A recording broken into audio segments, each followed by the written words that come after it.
14, né? Nós estamos revisando aqui o capítulo de Lucas, onde Jesus começa a ensinar os seus discípulos.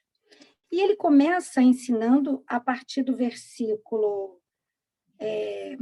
hoje nós vamos estudar o capítulo 15, versículo 8, tá? Nós já vimos na semana passada a respeito do menino filho pródigo, que se perdeu, que escolheu se perder, foi embora, né? Nós vimos também que muitos não querem deixar as ovelhas perdidas, querem estar ajuntando outras, não se importam com aquelas que perderam. Então, nós fizemos um passeio sobre aquele que deixa as 99 e vai buscar aquela que está sozinha. Falamos um pouquinho do filho pródigo, e hoje, no capítulo 15, a partir do 8, nós vamos estudar como é que um filho se perde dentro de casa. E aí eu quero te convidar a ler comigo o capítulo 15, do 8 ao 10. Diz assim: ou a parábola da dracma perdida. Ou qual é a mulher que, tendo 10 dracmas, se perder uma, né? Nós vimos as 100 ovelhas e uma se perdeu. Aqui ela vai falar de dracma. E não acende uma candeia, varre a casa e a procura diligentemente até encontrá-la. E, tendo achado, reúne as amigas e vizinhas. Amigas e vizinhas. Guardem aí, queridas, principalmente as queridas, que têm amigas e têm vizinhas. Dizendo: alegrai-vos comigo, porque achei a dracma que eu tinha perdido. Eu vos afirmo que, de igual modo, há júbilo diante dos anjos de Deus por um pecador que se arrepende. Então, essa parábola ela tem dois contextos.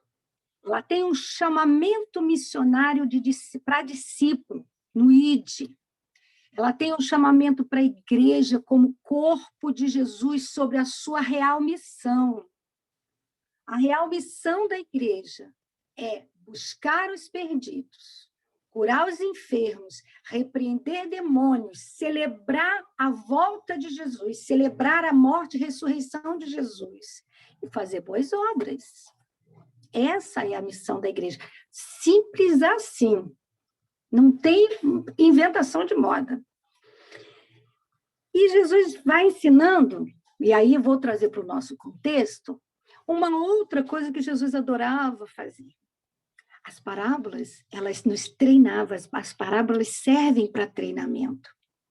Contar uma história e tirar dela ensinamento é para nos treinar, é para nos afiar, é para nos desafiar. E aí eu quero dizer para você que esta mulher simboliza a igreja, mas também simboliza Rose, Mônica, Lila, Lucirlei, Silvana, simboliza eu e você, tá? Então, nós estamos em dois contextos. Nós estamos no contexto comunitário, que é a nossa igreja, a nossa comunidade de fé, e nós estamos na nossa família, no nosso bairro, no nosso trabalho, na nossa comunidade, tá? Então, essa mulher também é chamada da noiva, a noiva de Cristo. E como noiva, eu tenho uma missão individual de estar resguardada para o noivo que vai voltar. E como noiva no corpo, eu tenho que fazer as outras pessoas desejarem vir para o casamento com esse noivo. O que significa essa dracma? A dracma, apesar de estar aqui mostrando que naquele tempo era um dinheiro, né? E a dracma era uma moeda com um furo no meio, mas que tinha um grande valor. Uma dracma valia o salário, às vezes, de um dia, né?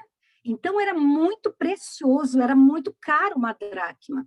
Então, essa dracma, para nós, representa valores, conceitos, fidelidade, aliança. Eu não posso perder essa dracma, eu, Rose, pessoalmente. Eu não posso perder a minha essência, porque quando eu perco, eu enfraqueço. Eu acho que o mundo é mais saboroso. Eu acho que os valores da terra são mais atrativos, que eu tenho que viver por esses valores da terra. E eu estou dizendo isso para homens e mulheres de Deus aqui, que muitas vezes nós nos distraímos do nosso chamado por causa da dracma que foi perdida. E aonde que ela se perde? Dentro da nossa comunidade cristã, dentro da nossa casa. Tá? E talvez hoje a gente vai ter até que fazer a série 3, como diz Lila Silfe, porque é tanta coisa que Deus vai dando nisso, né? Outra coisa que eu vou aprender com essa parábola é que eu preciso entender que o meu cenário vai mudar a história, mas o meu papel não muda. O cenário político vai mudar, a economia pode mudar, as estratégias humanas mudam, tudo está em movimento na face da Terra. Mas quem eu sou, o meu chamado e quem me enviou, isso não pode mudar. Por isso que a dracma tem que ser persistentemente procurada. E aí, eu vou parafrasear outros palestrantes que diz que nós precisamos de paixão, de amor, nós precisamos de oração e nós precisamos de consistência. É essa a essência do bom perfume de Cristo em nós. Amor, oração e persistência. Por que persistência? Porque no mundo nós vamos ter aflições. Vai ter dia de alto e vai ter dia de baixo. Vai ter dia de abundância e vai ter dia de escassez. Vai ter dia de saúde e dia de doença. E isso não significa que não somos amados, que os olhos do Senhor não estão sobre nós, mas as circunstâncias vêm para nos treinar. Outra coisa que eu aprendo é que a minha essência ela é imutável.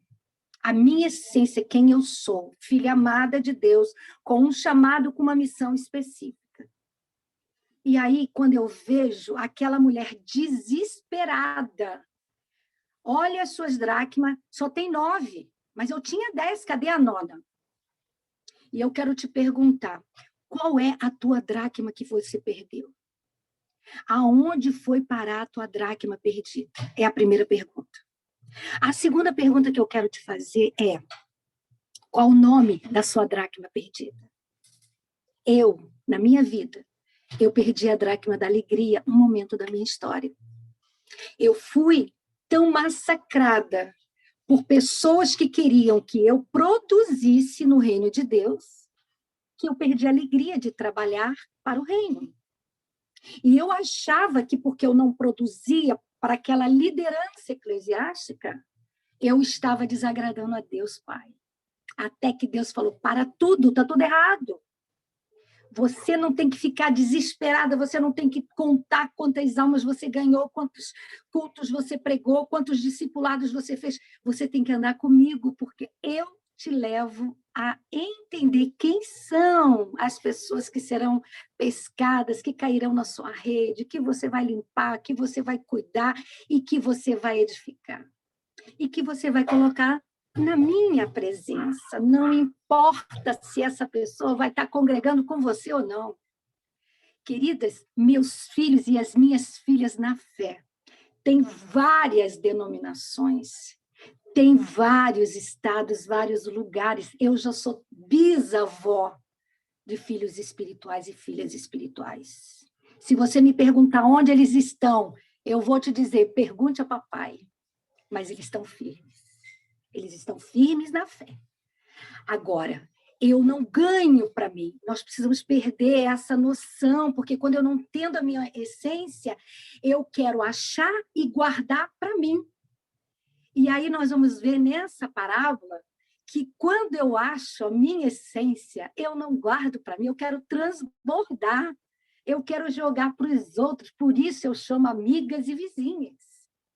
Mas antes disso, nós vamos fazer um processo de cura e libertação aqui, porque não tem como estudar a palavra sem pensar em libertação e cura. Primeiro eu me limpo, eu me lavo da sujeira, eu me alianço com o meu amado, eu boto aliança no dedo, Eu digo para os demônios, ó, eu tenho dono.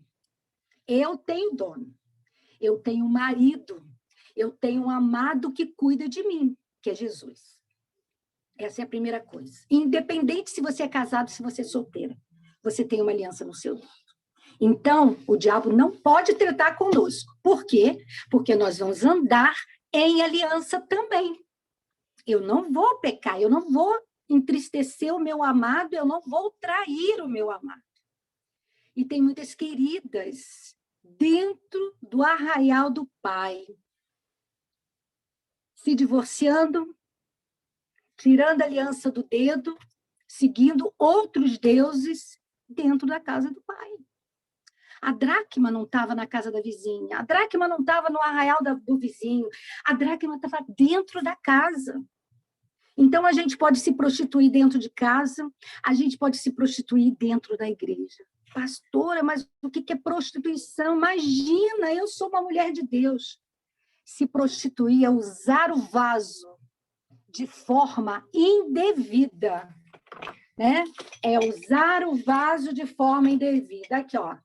Isso aqui é uma canequinha, caneca da minha mãe, né? O último presente, Dia das Mães, que eu dei. O que eu fiz aqui? Eu botei os meus olhinhos essenciais, eu já botei esses triguinhos aqui. Qual é o uso dessa caneca? Café, água, chá. O que eu fiz? Eu usei ela como adorno. Eu usei ela para enfeitar. O que eu fiz? Prostituí o uso. Eu adaptei. Ah, mas não tem nada a ver, você só decorou. É uma canequinha que você deixou aqui de enfeite. Não tem nada a ver. Naturalmente, não. E espiritualmente, tem um peso enorme.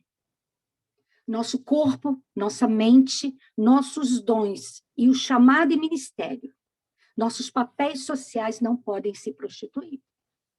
Outro senhor não pode dar regras para essa criatura linda, maravilhosa que está aqui diante de mim, princesa amada do Senhor Deus. E aonde é o primeiro ataque? Na mente. Você não vale, você não tem valor, você aceitou Jesus, cadê o seu Deus?